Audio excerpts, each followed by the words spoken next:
So tonight po, mayroon na naman po tayong napaka-practical, napakagandang message, napaka-practical na message, and I think even the youth and the first-timers is maiintindihan nila. Very, very practical lang po, at alam ko na mauunawaan ninyo. And I praise God, I praise the Holy Spirit kasi ang daming revelation na ibinigay sa akin. Very practical siya, pero grabe yung revelation na ibinigay ng Diyos sa akin. So, last week, sinong nakaalala ng message last week? Ano yung message natin last week? Amen. Paano natin malalakaran yung plano ng Diyos sa buhay natin? Nagbigay ako noon ng 4 na ways kung paano natin malalakaran, kung tama ba yung path na nilalakaran natin. Amen po ba? Excited na ba ang lahat? Amen. Sa message ngayon? Okay. So yung message po ng Lord ngayong gabi po ay... Saan ba na ako? Dito? Ha? Saan na ako? Oh. Harvesting what you speak. Amen? Amen. In other words, reaping what you sow. In Tagalog po, ano sa Tagalog yan? Pag-ani ng yung mga salita. Amen po, ng mga sinabi mo. And our verse tonight is mababasa sa James chapter 3, verse 9 to 10. Pakibasa nga, anak. With the tongue we praise our Lord and Father, and with it we curse human beings who have been made in God's likeness. Out of the same mouth come praise and cursing. My brothers and sisters, this should not be. Amen. Praise God. So alam nyo na kung saan patungo ang ating pag-uusapan. May idea na. Ano? Oh, akala ko alam nyo.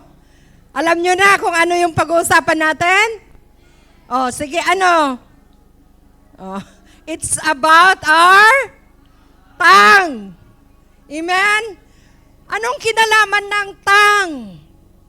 Anong kinalaman ng dila sa isang believers na katulad mo at katulad ko? Mga anak, sobrang napakalaki po ang kinalaman ng ating dila bilang believers ng Panginoon. Kasi po, itong dila natin na ginagamit natin para purihin ang Diyos, amen? Ginagamit natin para manalangin, to communicate with God, manalangin and communicate with people po, is the same tongue na ginagamit natin to speak curses to someone. Na-realize niyo yan? Diba? We praise God, we bless people, we communicate to God, we pray to God, and we read the Bible through our tongue. Pag nagbabasa tayo ng may tunog, binabasa natin, but the same tongue we use to curse someone. Amen? And we use the same tongue to discourage someone also. The people around us. Amen? Sabi nila, na lagi kong naririnig, hindi mo na raw kailangang ipakilala ang sarili mo. Totoo po yun. Hindi mo na kailangang ipakilala ang sarili mo para malaman nila kung sino ka. When you open your mouth, pag binuksan mo raw yung bibig mo, the words that comes out in your mouth can sometimes be used as a reference kung sino ka. Naniniwala ba kayo niyan? Kaya laging sinasabi, di ba? Magsalita ka at magkwento ka, sasabihin ko kung sino ka. Di ba? Kaya mas mabuti siguro hindi nagsasalita, no? Sasabihin ko kung anong klaseng tao ka. Because, bakit mga anak? Because our words, yung lumalabas sa ating bibig, it reveals our heart. Yung lumalabas sa dila mo, galing sa puso mo. So malalaman ng tao kung sino ka. Amen? Sabi po sa Luke chapter 6 verse 45, out of the abundance of the heart, the mouth speak. So kung lumalabas sa dila mo ay bitterness, ano ba yung masalitang bitter? Hindi naman kagandahan niya, naswertihan lang. Di ba? Hindi naman kagalingan yan. Paborito kasi ng amo niya. Di ba? Akala mo lang maputi pero hindi. Ang dami niyang ano. So, yung mga ganong salita ng tao, punong-puno siya ng bitterness sa puso niya. Ibig sabihin, wounded siya. Amen? Nagigets niyo po ako? Yung mga ganong klaseng lumalabas, pag nakakita ka ng taong wala nang maganda sa kanya, wala nang magaling sa kanya, lagi siyang may puna, wounded siya. Bitter siya. Amen po? Pero kung ang lumalabas sa dila ng isang tao, pag ang lumalabas naman sa dila ng isang tao, puro takot. Halimbawa, may nakausap kang ka-cell group mo, or dito sa loob ng church. Sa tuwing mag-uusap kayo, sino yung ganyan? Yung tuwing mag-uusap kayo, lagi na lang sinasabi niya, hindi ko na alam talagang gagawin ko. 2 weeks na akong naghahanap ng trabaho. Yung mga anak ko wala nang makain. Next week, kita ulit kayo. Kumusta sis? Minsan ayaw mo nang kausapin. Di ba? Kasi na-absorb mo na yung mga sinasabi niya, hindi ko na talaga alam. Hindi pa rin ako nakakita ng trabaho, yung utang ko, hindi ko pa rin nababayaran, di ba? Pag ganun ang kausap mong tao, lagi-lagi, okay lang eh. Okay lang na makipag-usap ka, marinig mo sa kanya, minsan.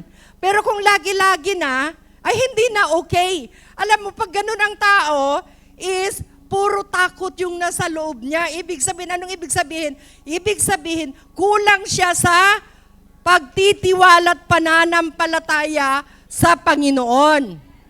Amen po? Nandiyan pa ba kayo? Pero pag ang lumalabas sa bibig ng isang tao ay puro pagtitiwala sa Diyos, halimbawa, kahit tumaharap siya sa struggles, kahit ang dami-dami niyang problema, difficulties na pinagdadaanan, kahit na minsan yung iba sa atin nawawalan ng trabaho, but still, he's praising God. Kapag kinumusta mo, kumusta bro? Naghahanap pa rin ako, but praise God kasi okay naman ang pamilya ko. Amen? Kumusta bro? Nandito kayo, wala akong pamasay kanina, pero nakagawa ng paraan ng bro, nakapagsimba ako. Di ba? Bakit ganun magsalita yung tao yun? Kasi po, punong-puno ng pananampalataya ang kanyang puso. Amen po?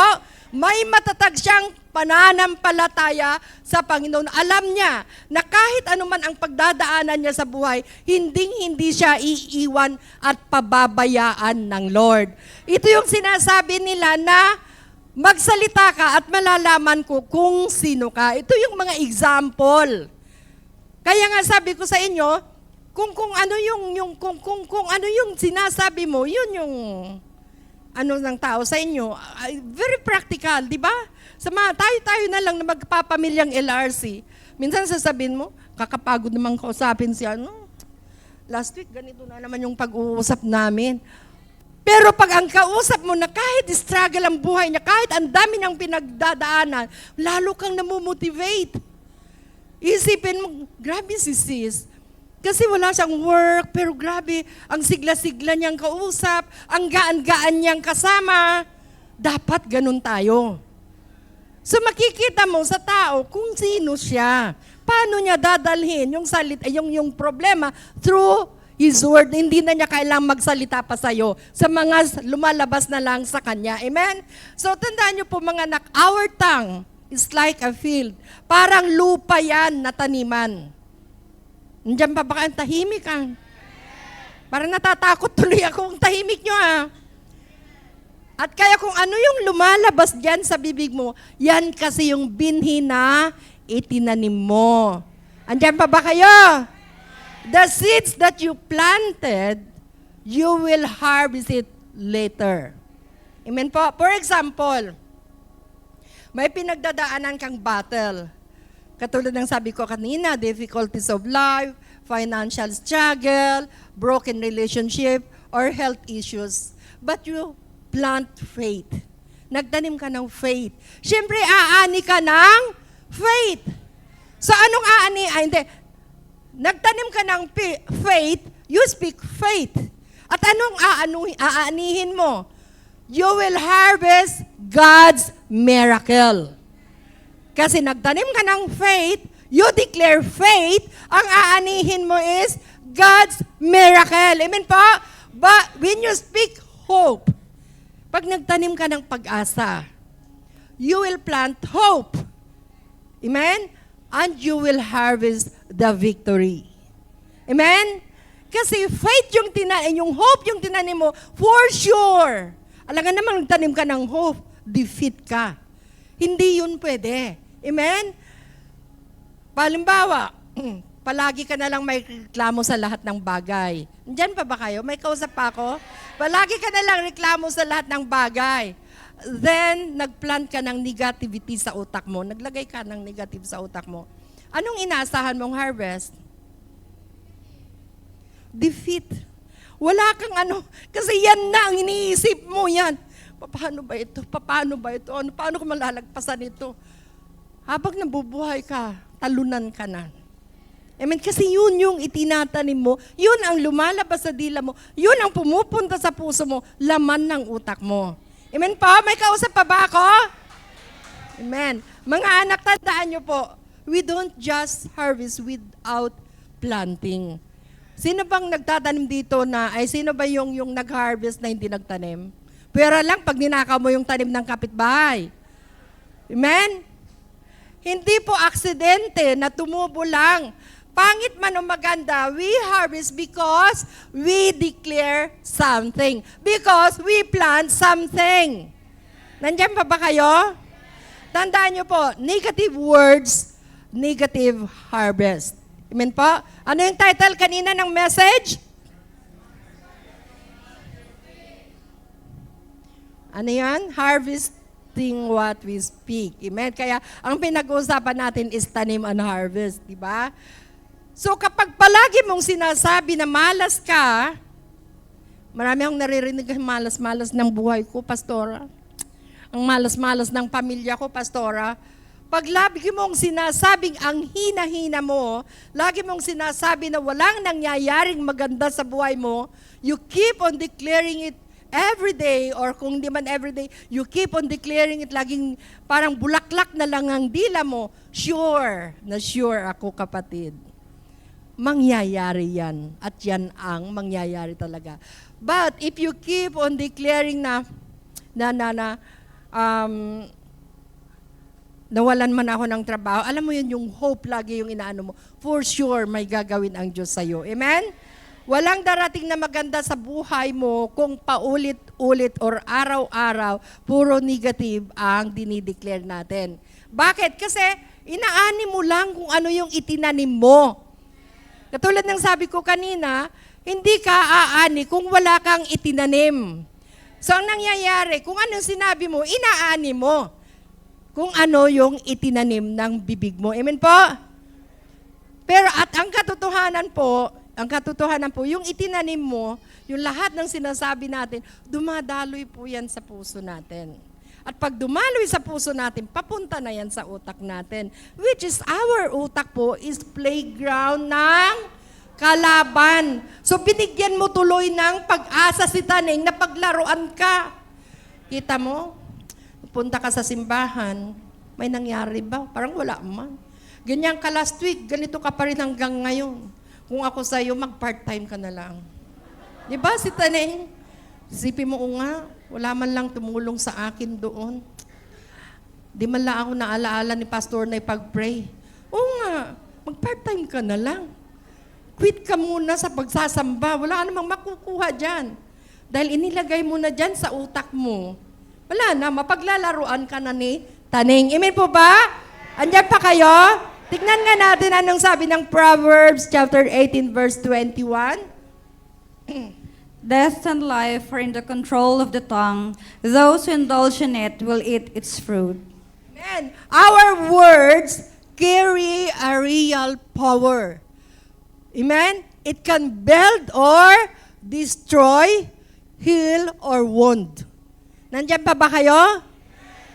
Sa madaling salita po, kung anong itinanim mo, those who indulge, sabi niya dito, those who indulge in will eat its fruits. So meaning, responsibility and consequences will eat its fruit. Tama po ba? Ano pang sabi ng Galatians chapter 6, verse 7? A man reaps what he sows. Amen. Bibigyan ko kayo ng illustration. The story of two farmer.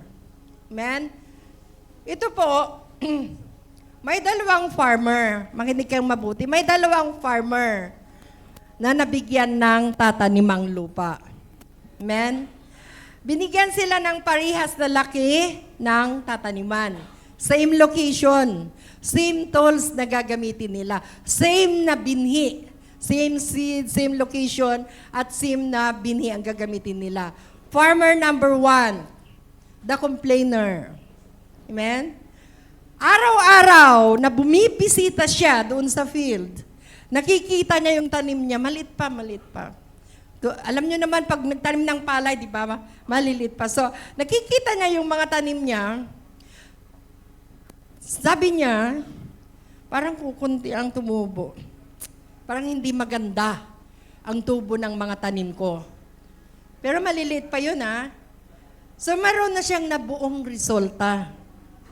Hindi maganda yung tubo ng mga tanim ko. Sigurado ako na failure ang pagtatanim ko this year. At mababaon na naman ako sa utang.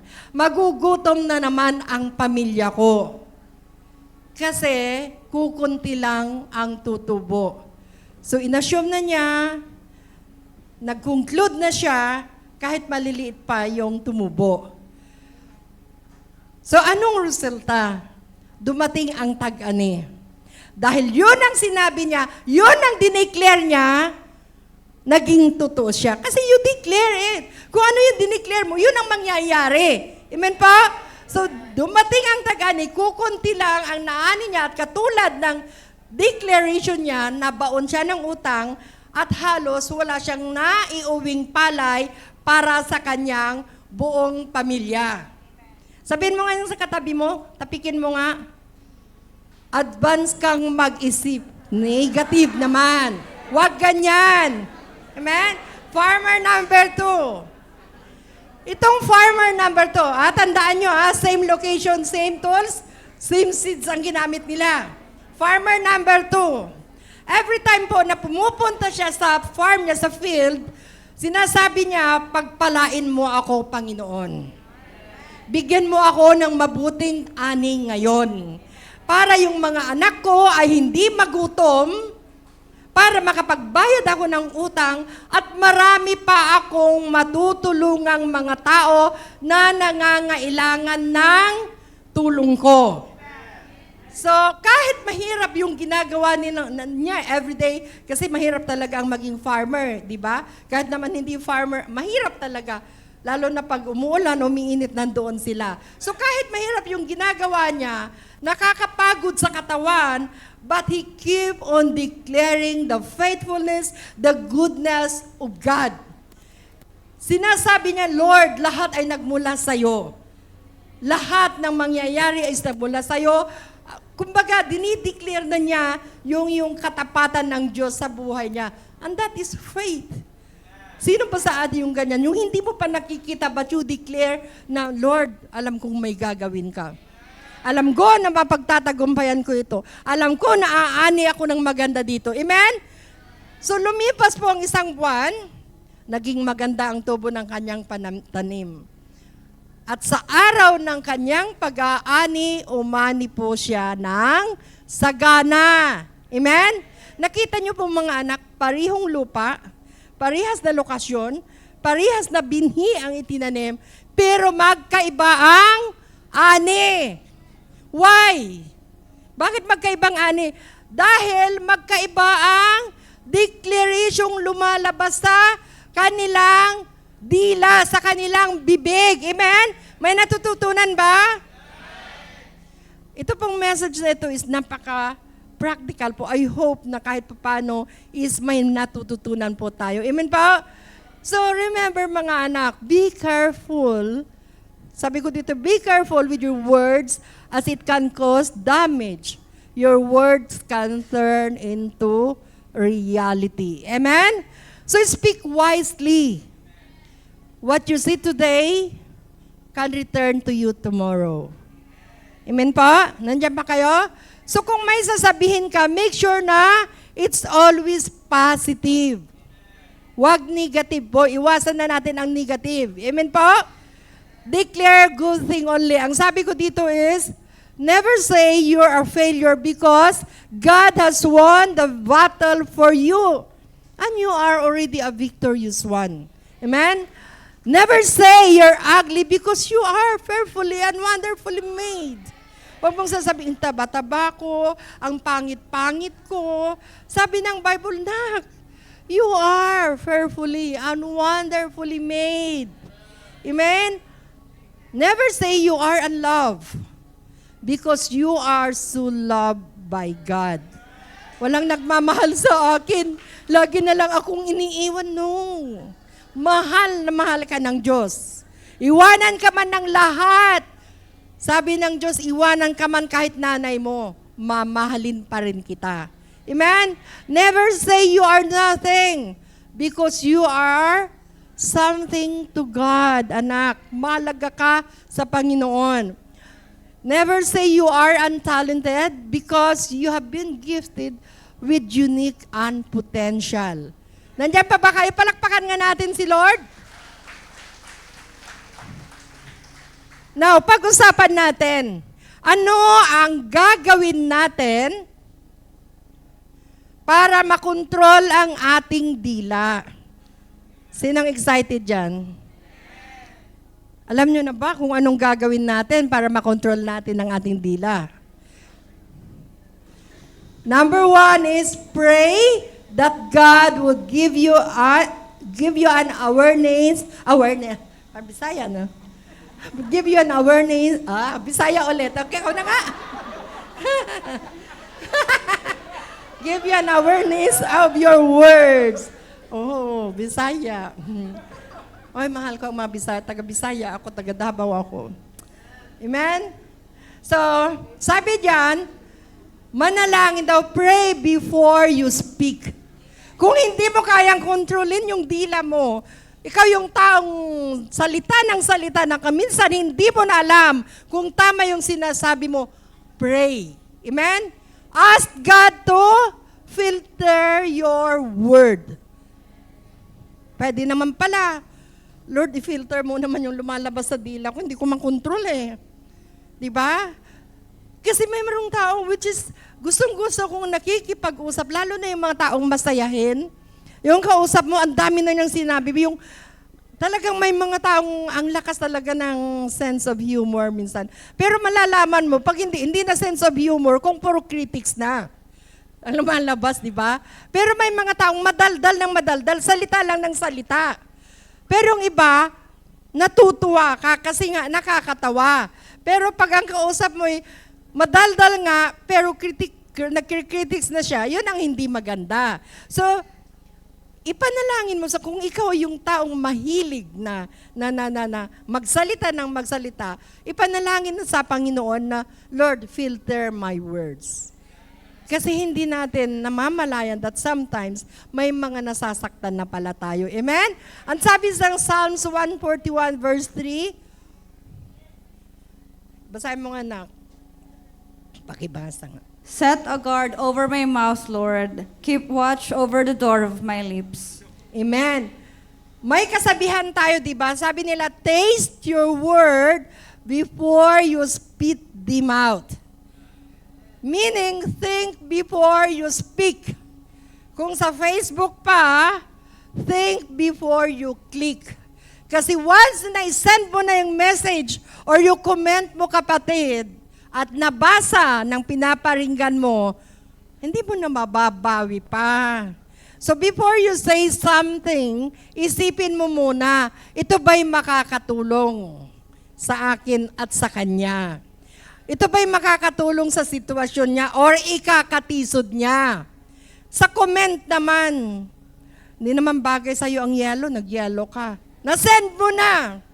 Ay, siya palang naka-yellow.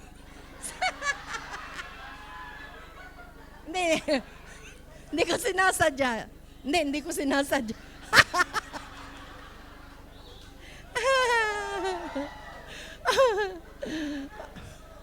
Hindi naman bagay. Hindi ko sinasadya yun. So, nasend mo na, nasaktan mo na yung tao. Sabihin mo, so, dinelete mo, di ba, yung comment mo. Wala na, nabasa na niya. Amen? So, yan ang sinasabi na, think before you click. Amen po ba? Because one comment, yung maliit na komento mo, kapatid, can make a difference to someone. Amen? Number 2, 4 lang tayo. Siyempre, ang saya-saya nila, no? 4 lang, malapit lang matapos. Amen? Number 2 is, practice silence when emotion arise. Sino sa inyo yung ganyan? Na pag kahit na punong-puno na gusto nang magsigaw, gusto ng is nananatiling tahimik. Ang sabi diyan, pakibasa ng mga anak, Those who guard their lips preserve their lives, but those who speak rashly will come to ruin. amen. Sabi niya diyan, those who speak rashly will come to ruin. Siguro naman naintindihan nyo na yan. Silence po is a self-control. Sinong may self-control dyan? Amen, praise God, lahat sila. So it is not a sign of weakness.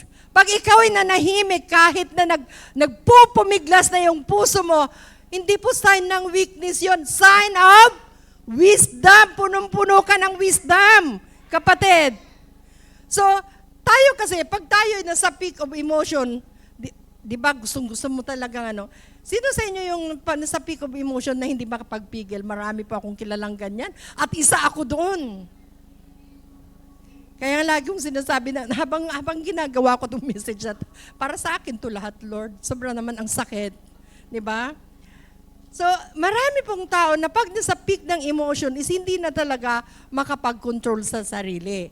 Amen? So, pag ganun po na tayo po ay nasa emotion natin, pasok ka muna sa banyo or anywhere na mapag-isa ka. Inhale, exhale, inhale, exhale, kahit 10 times lang.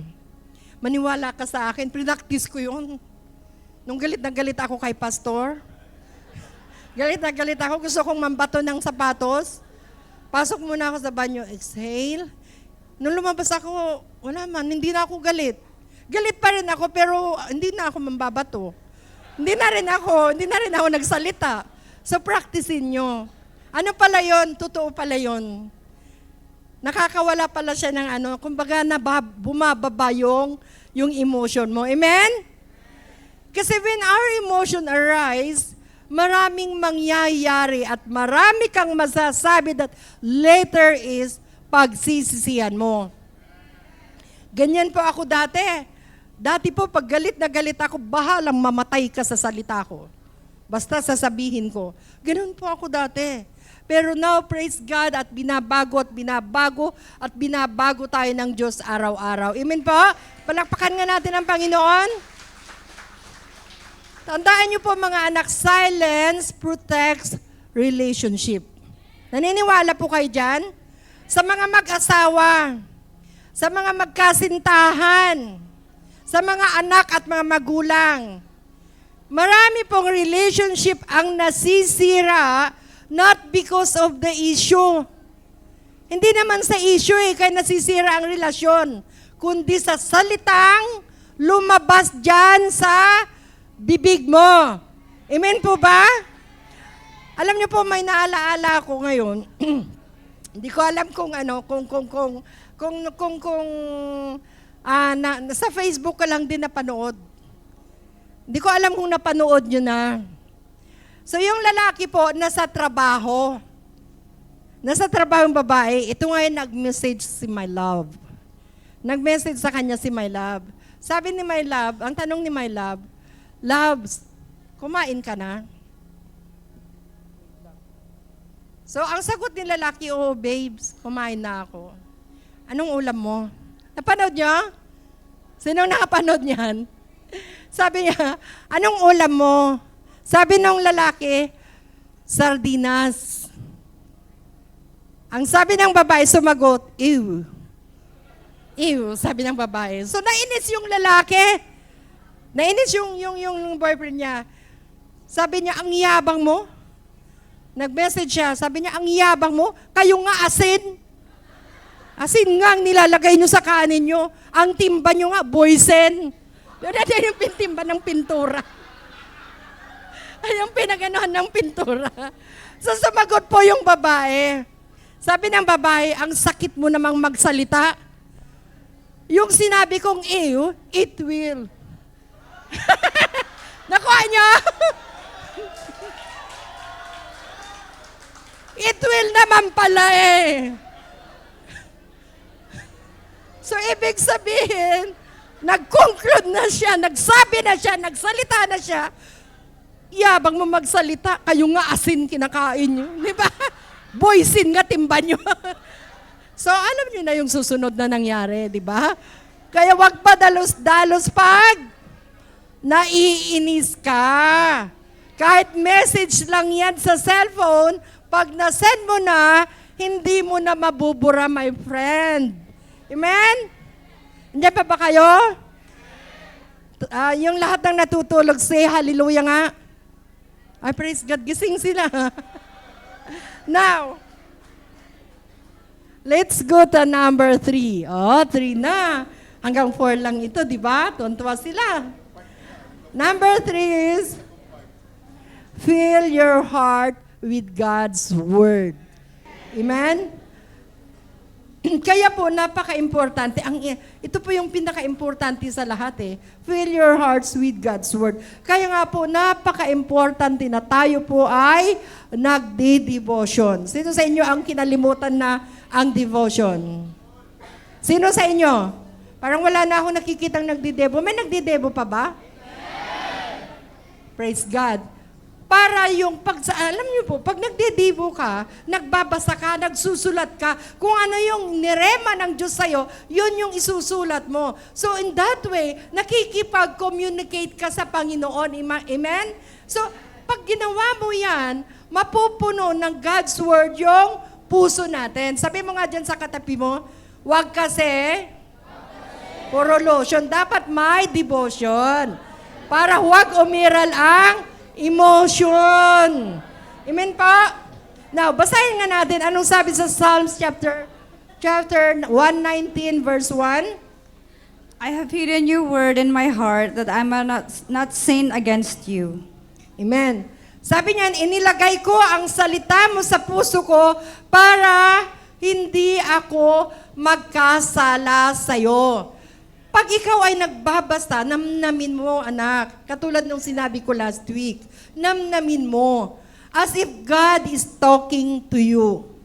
Amen? Dahil ang lahat ng salita ng Diyos, lahat ng nababasa mo, hindi aksidenteng nabasa mo, God is talking to you. Amen po? Kasi if you don't feel, kung hindi mo pupunuin o lalagyan ng Word of God yung puso mo, anong mailalagay dito? Basura. So anong mangyayari?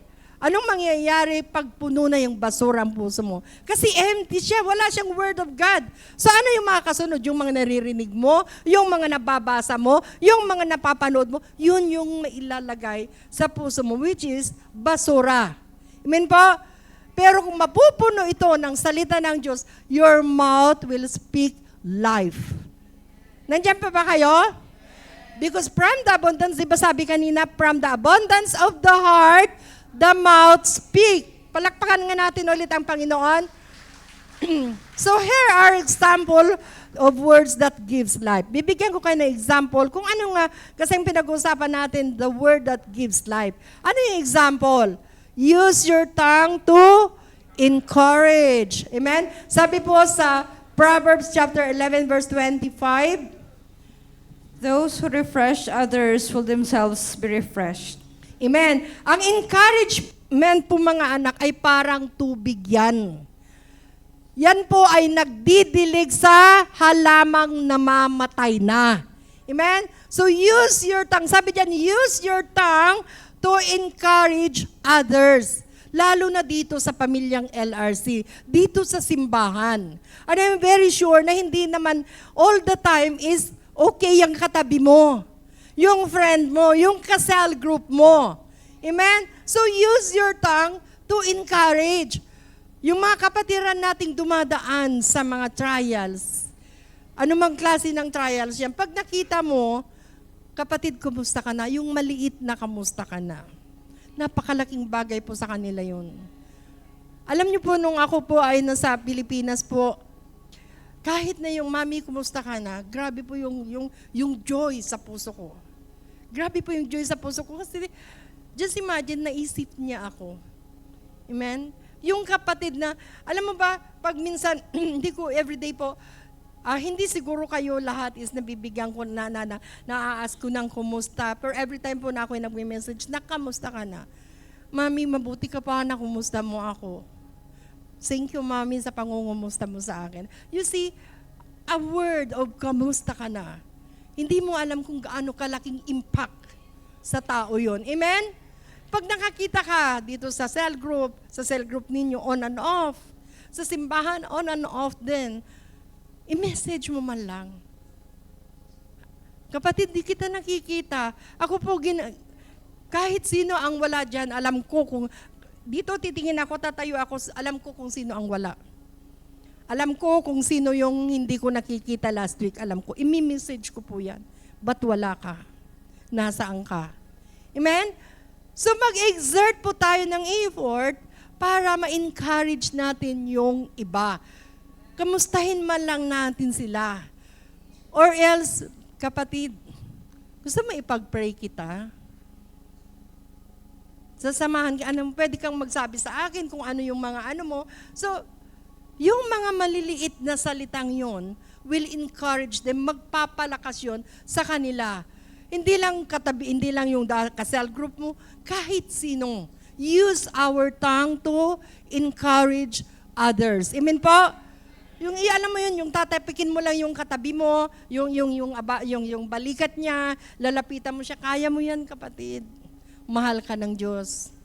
Hindi mo alam kung gaano kalaking bagay yan para sa taong tinapik mo ang balikat. Amen po?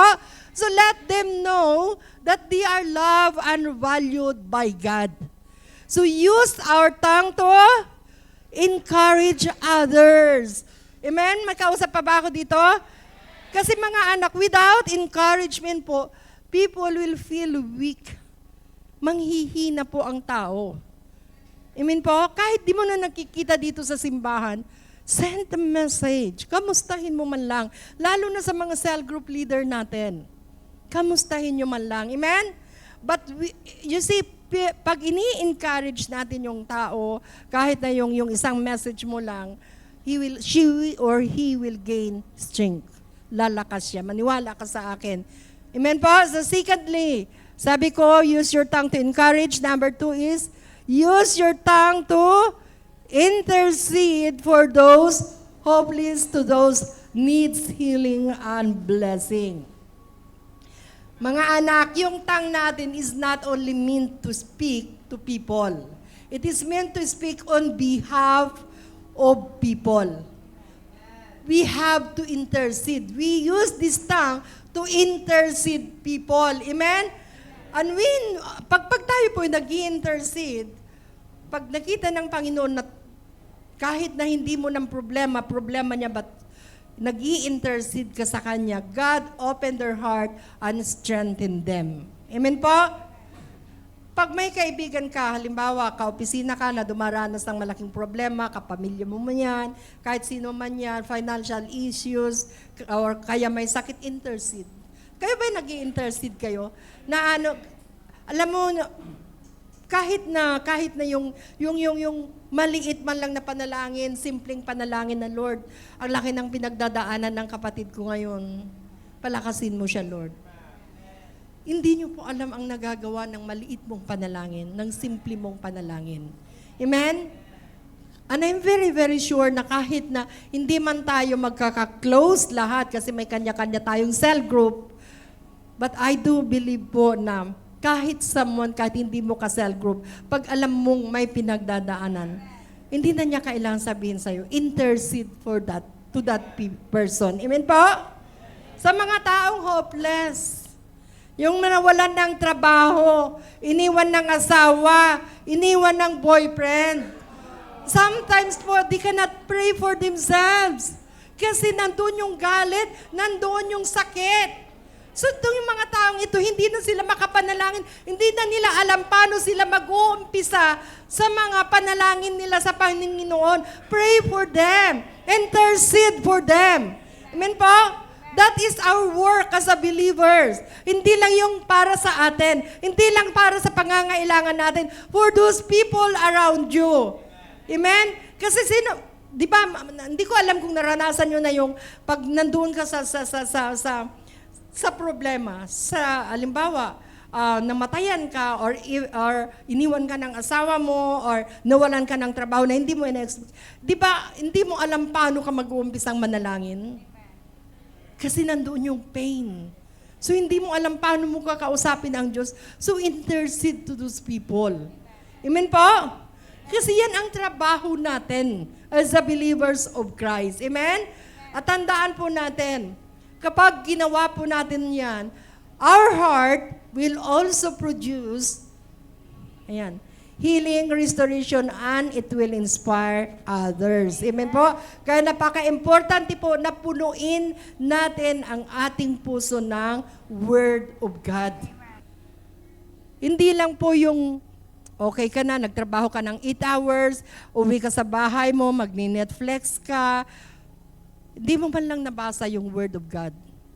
Hindi na, nakabasa man ako kanina sa CG namin, may nabasa man ako doon, okay na. Hindi. Hindi sapat na nabasa ka. Namnamin mo kung ano yung binasa mo. That way, napupuno yung puso mo ng salita ng Diyos. Amen? So, confess anything that is toxic in your heart. Lord, ang pangit po ng nasa puso ko ngayon.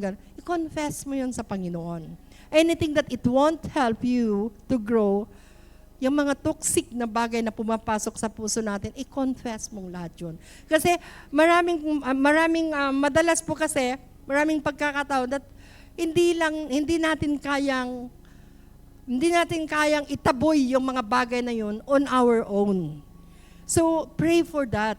I-confess mo yan sa Panginoon. Amen po? Kasi, pag ang puso mo po ay napupuno, parang napupuno po ng mga outside, yung mga worldly things, paano papapasok yung Word of God? Amen? So, i-confess mo yan. Tandaan nyo po, our tongue is like a mirror. It reflects our heart and our lives. Parang salamin lang po yan. Kung anong ginagawa mo, anong nakikita mo, kung anong nakikita ng tao sa'yo, dahil yan yung lumalabas na dinideclare mo. Amen po? Paano naman kapag ang puso natin is punong basura? Anong nangyayari pag puno ang basura ang puso natin? If your heart is full of God's Word, if our heart is full of God's Word, it gives life. Pero paano naman, but when our heart is filled with garbage, it produces deadly words. Amen po? Anong mga lalabas diyan sa ano natin, sa ano natin, gossip. Tama ba, gossip? Chismis. Wow. Sino yung chismosa diyan?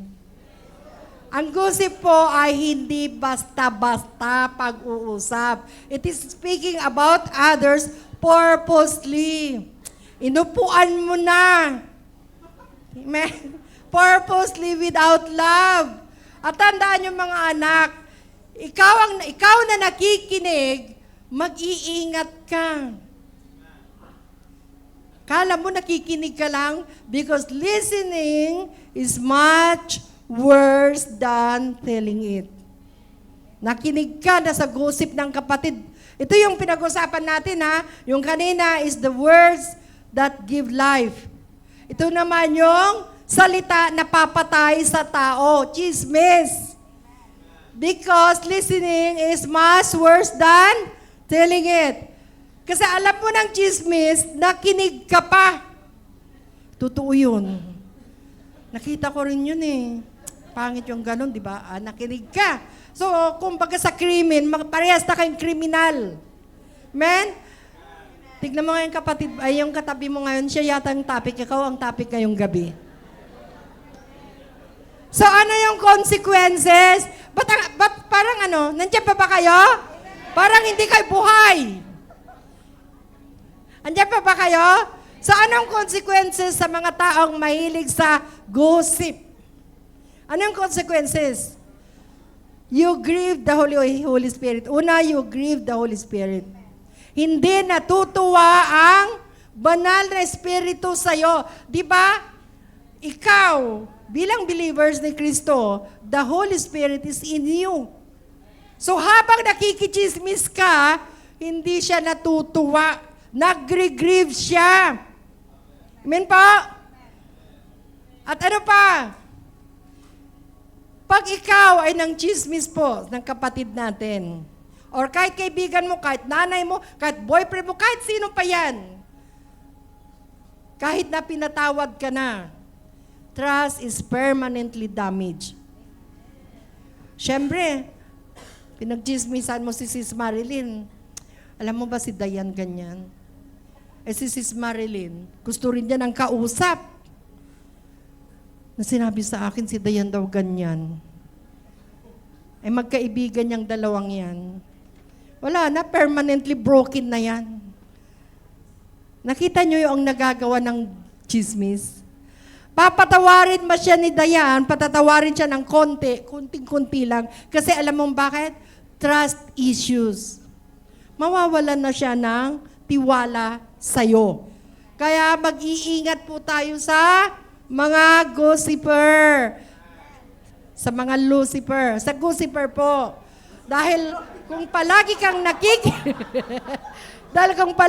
nakikinig sa kanya, later on, pag ikaw ang nakatalikod, ikaw naman ang topic niya.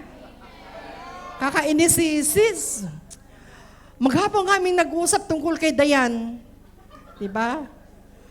So, sa susunod, ikaw naman yung topic niya. Yung ano. So, nakakatakot yung ganon. Kaya mag-ingat-ingat kayo. Nandiyan pa ba kayo? Mag-ingat-ingat kayo. Malalaman nyo naman, katulad ng sinabi ko, malalaman nyo the way people will speak. Kung ito ba'y puno ng basura or puno ng salita ng Diyos. Amen? So, pag may kilala kang ganyan, wag mo namang kamuhian. Kainis, ayoko na sa kanya. Wag mo na, baka magsalubong ka dito sa simbahan. Nandiyan na naman siya. Dito ako. Wag naman. Just pray for her or for him. Rebuke him. Parang nag-umpisa pa lang siya. Alam mong may dala siyang chismis. Ay kapatid, magluto na lang tayo at kumain tayo, mabubusog pa tayo. Ayaw mo siya. Kung ganun siya, pag-pray na lang natin. Dahil kung inupuan mo na't nakinig ka, wala na. Parehas na kayong hindi gossiper, Lucifer. Man, may natutunan ba? Parang wala namang natutunan. May kasabihan po tayo, he who gossip to you will also gossip about you one day. Amen po? At ang sabi po sa Proverbs 20 verse 19, A gossip can never keep a secret. Stay away from people who talk too much. Amen. So lumayo daw tayo sa mga taong madaldal. Sino ba yung taong madaldal dyan? Yung iba na kasi mangot, hindi talaga mag-a-agree. Number 2, ano pa yung sumunod? So mayroon ng gossip, anong sumunod? Criticism. Nakafocus ka sa kahinaan ng iba, sa failure ng iba. Pero hindi mo nakikita yung failure mo at kahinaan mo. Para bang perfect. Perfect. Kibasa nga sa Matthew chapter 7 verse 3 and 5. And why worry about the speck in your friend's eye when you have a log in your own? How can you think of saying to your friend, let me help you get rid of that speck in your eye, when you can't see past the log in your own eye? Hypocrite, first get rid of the log in your own eye, then you will see well enough to deal with the speck in your friend's eye. Amen. Ang sabi diyan, bago mo punain ang muta sa mata ng iba, tanggalin mo muta yung muta mo sa mata. Amen? Kasi baka naman puna ka ng puna. Mas malala ka pala sa Kanya.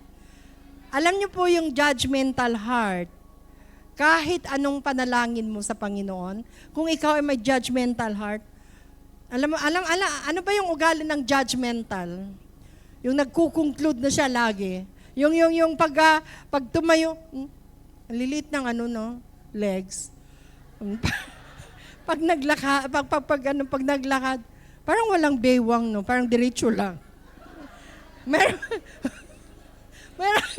Meron pa bang ganyang Kristiyano ngayon? Parang wala na, no? So, alam niyo ba yung judgmental heart, kahit anong panalangin yan, hindi po makakarating sa trono ng langit. Magba-bounce back lang po yan. Amen? Because God hate criticizing. Kung mayroon kang ganyang mapagpuna, dukutin mo yung mata mo. Kung yan ang pinagmumulan ng kasalanan. Dukutin mo yung mata mo, di bali ng bulag ka. Kaysa nagkakasala ka. Amen po. Amen po ba? May natutunan? Parang hindi ako convincing na may natututunan kayo. May natutunan? Parang hindi convincing talaga. Sa susunod, ang pag-uusapan natin dito, the 7 horses, the revelation. Tignan natin. Amen po? So number 3 is discouragement. Opposite po ito ng encouragement. So for sure po, we don't want to be discouraged. Sino dito yung gusto ang discouragement? Taas ang kamay.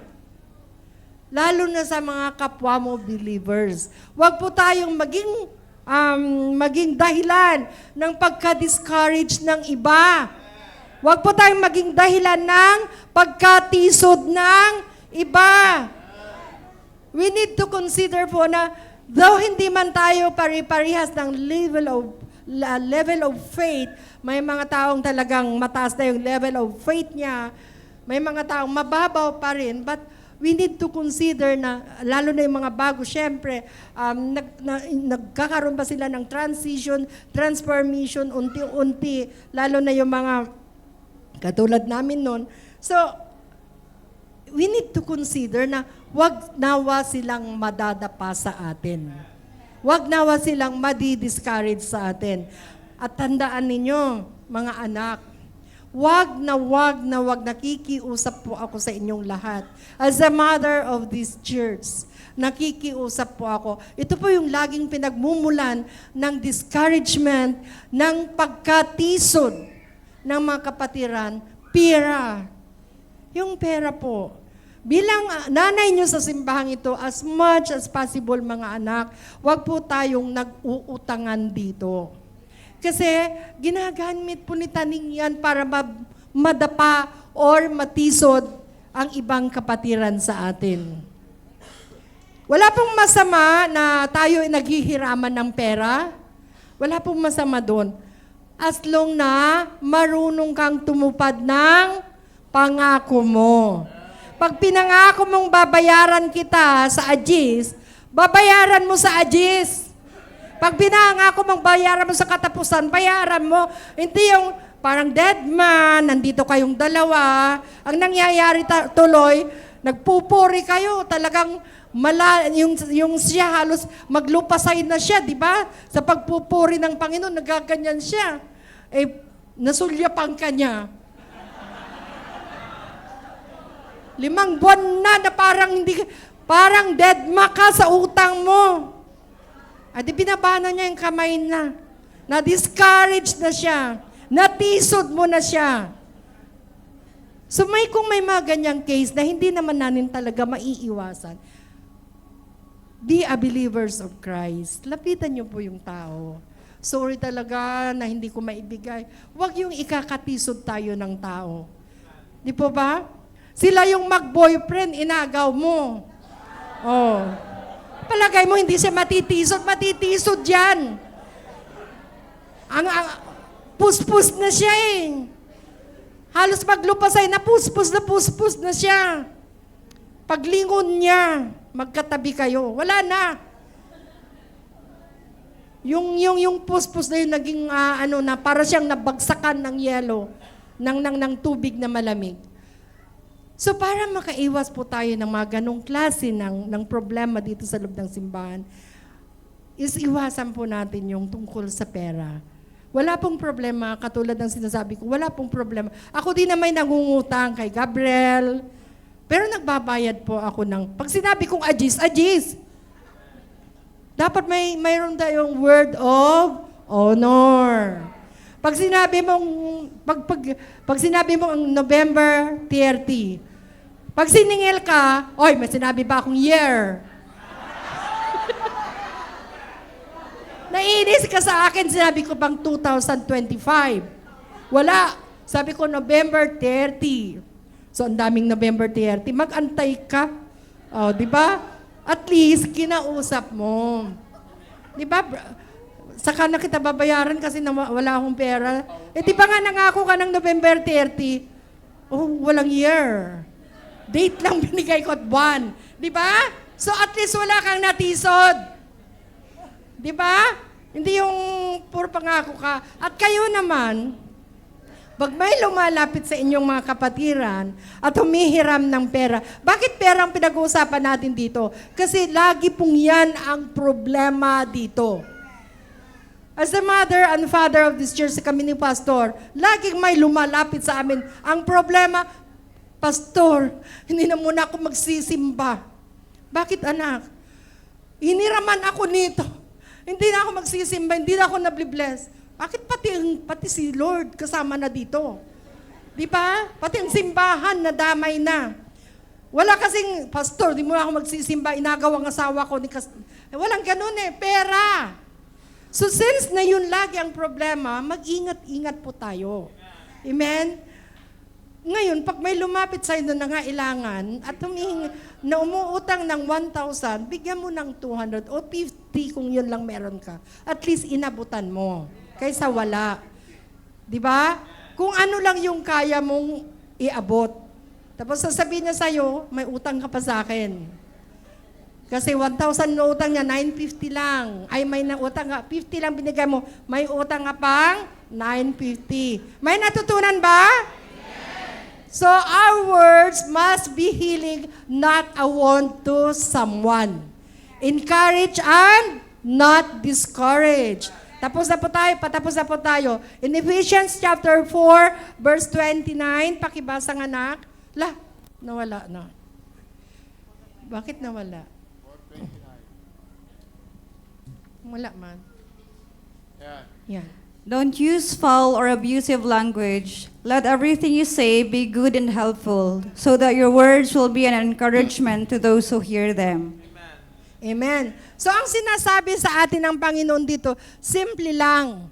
Sa tuwing ikaw ay bubuka mo yung bibig, dapat walang abusive words.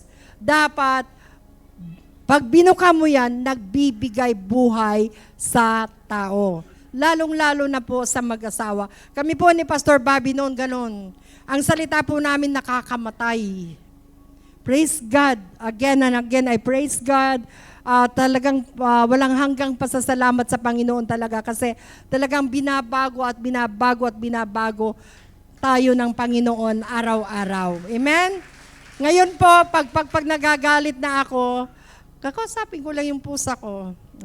Di ba? Pagbalik ko, nakangiti na ako. Di ba? Dati po, pag ano yung sinabi niya, sasalubungin ko yan. Pag anong sinabi ko, sasalubungin din niya yan. Hanggang 3 araw kaming hindi mag-uusap, di ba? Pero ngayon hindi na po. Praise God and praise God. Salamat sa Panginoon. May natutunan, napakasimple pong mensahe. Ang simple-simple ng mensahe natin. Pero po, shinare ko po sa inyo kasi para sa akin po, bilang nanay dito sa simbahan na ito, napakalaking bagay na matututunan natin ang bagay na ito bilang anak ng Diyos, bilang Kristiyano. Kasi we don't know na itong dilang ito is kayang sunugin ang buong pamamahay.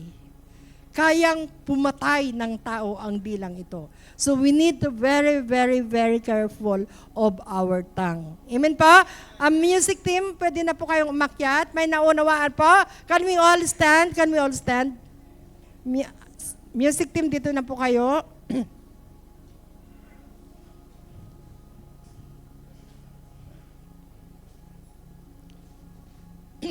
Let us bow down and let us all pray.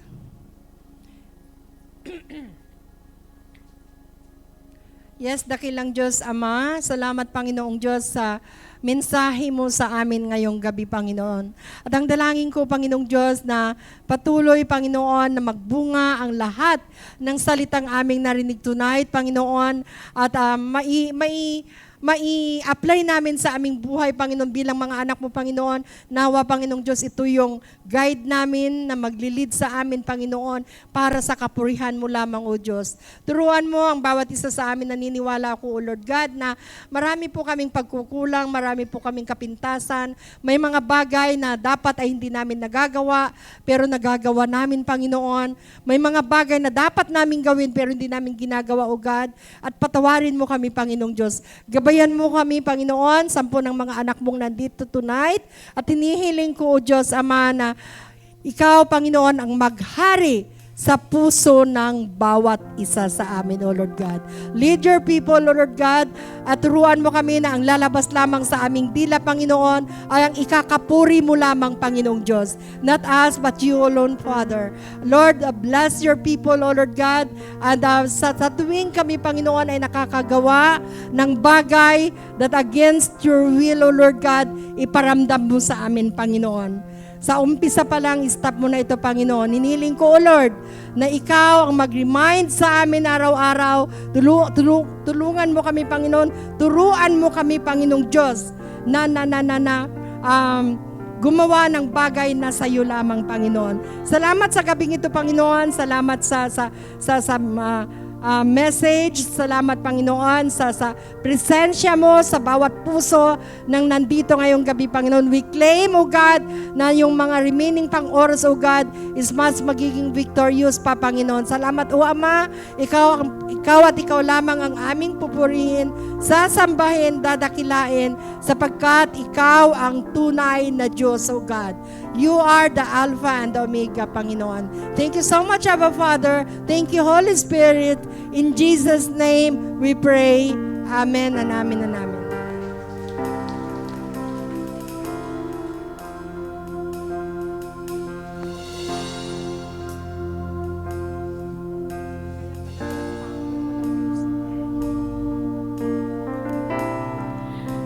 And never let me go.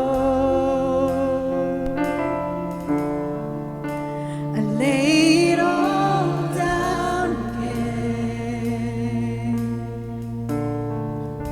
to hear you say that I'm you are my desire, and no one else will do. 'Cause nothing else can take your place. To feel the warmth of your embrace and help me find a way, bring me back to you.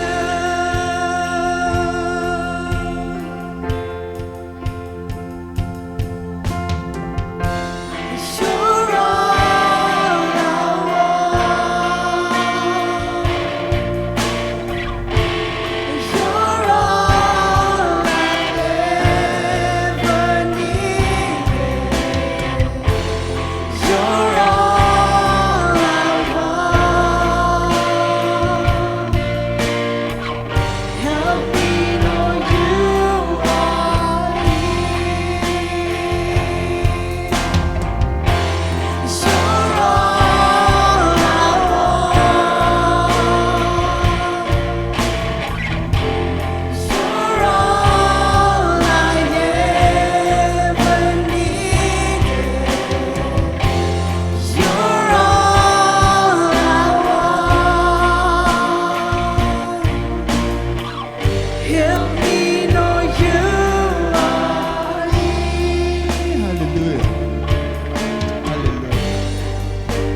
mensahe ng Panginoon sa atin tonight is napaka-simple lang but importante sa ating mga believers. Yung huling verse na yan, yung Ephesians 4:29, while I was reading it in the screen, ito po yung letter, part ng letter ni Paul sa mga taga-Ephesians. And the Lord is encouraging us tonight na iwasan po natin magsalita ng mga corrupt at mga hindi kanais-nais sa salita sa kapwa natin, kahit na unbelievers, lalo na sa mga believers ng church. No po? Simpleng mensahe ito na bibigay sa atin ng katotohanan ng Panginoon. Ang gusto niya talaga sa mga tagasunod niya is maging born again. Hindi po siya, again, interesado sa yaman mo, kung edukado ka man, gaano man kalaki ang bahay at lupa mo. Dito pala ang pinapakita ni Lord sa mensahe tonight. Interesadong Panginoon sa tunay na pagbabago natin lahat. Alam natin po, hindi madali. Hindi madali po. But listening to this kind of messages will give us encouragement na ang Panginoon talaga totoo sa Kanya sa mga salita. Na ang gusto niya, before you arrive on that gate of heaven, ikaw na yung tao na gusto niyang maging ikaw. Kumbaga, ikaw na yung tao na gusto niyang nabago, lalong-lalo na sa pananalita natin. Totoo po, tongue can kill someone.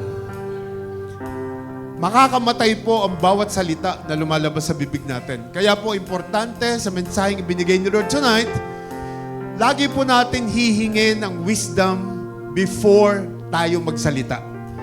Hindi po tayo perfecto lahat. Okay? Lagi niyo pong isipin na lahat tayo nagkakasala everyday. Pero po ang importante rito, kaya ako umatid ng church, sa bawat word, sa bawat mensahe na ating naririnig, importante po na may application tayo. Importante po na bawat naririnig natin, ina-apply natin.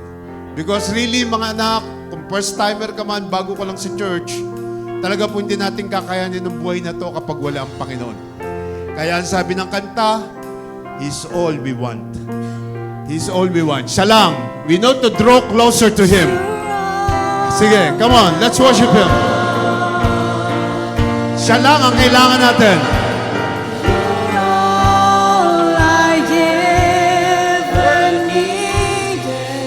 You're all I want. You're all I want. Help me know you. Come on, worship Him, everybody. Hallelujah. You're all I want.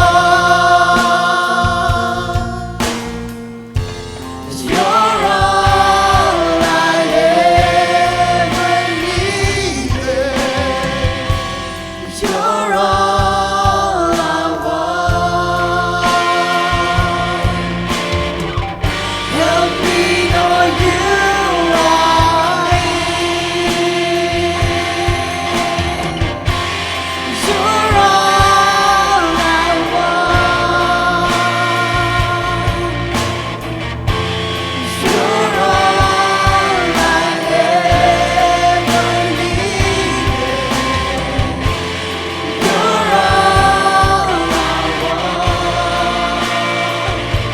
all I want.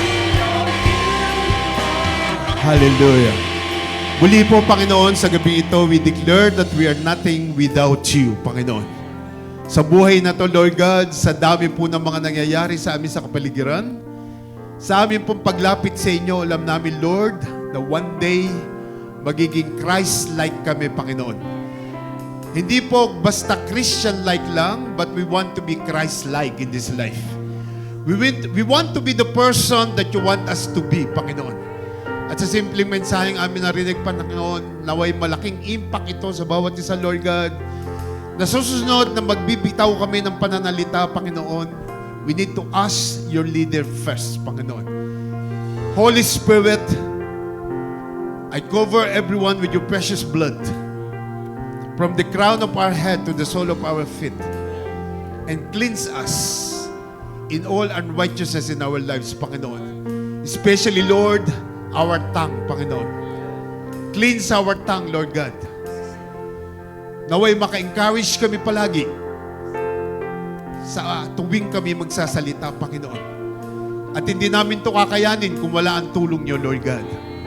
So bigyan niyo kami ng wisdom, bigyan niyo kami ng knowledge every time that we will speak and you open our mouth. Kayo po ang maluwalhati sa bawat salitang aming bibitawan.